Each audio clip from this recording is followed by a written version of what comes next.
Good day, everybody. Today is Maundy Thursday, the day before Good Friday, essentially the day that Jesus Christ died on the cross for our sins.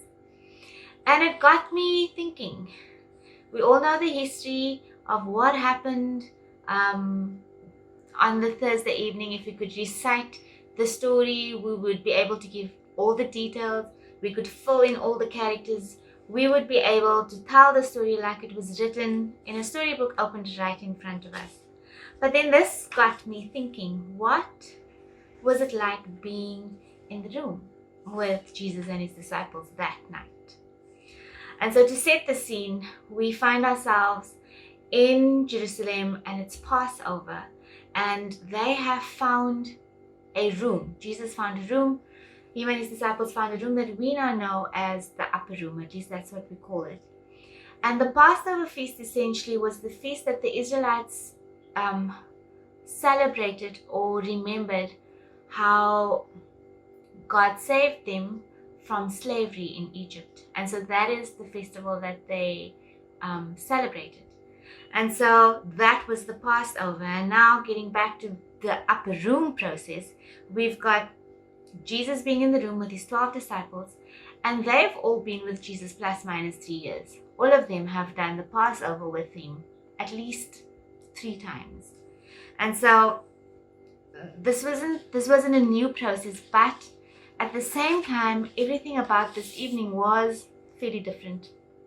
Jesus and his disciples were busy eating, they were getting ready, and Jesus was sharing all kinds of wisdom. And in the middle of dinner or the meal, he gets up, takes off his outer clothes, and he wraps a towel around his waist and he starts washing their feet. And he goes around the room and he washes their feet. And Peter refuses. He says he doesn't want his feet washed because he feels that he's not worthy, because Jesus is supposed to be his rabbi. And for that reason, he says no. But Jesus' response is that if I don't wash your feet, you can't have part of my process. I can't say process, but more or less that's what he says. And let me read what it says in John 13 verse 2. He says, having loved his own, this is not the disciples, who were in the world, he now showed them the full extent of his love. Meaning that because he loved them, he wanted to show them just how much, and so he washes their feet. And then Peter then responds when Jesus says, but you need to do it to be part of me. Peter then responds with, but then don't just wash my feet, wash my hands and wash my head. But now if we think about just being in the room, Jesus did all of this knowing that Judas will betray him, that Peter will deny him, and that in the middle of the fight, all the disciples will desert him. But he still did it because he loved them. And then after he washes their feet, he then institutes the Holy Communion, where he says, this is my body and this is my blood.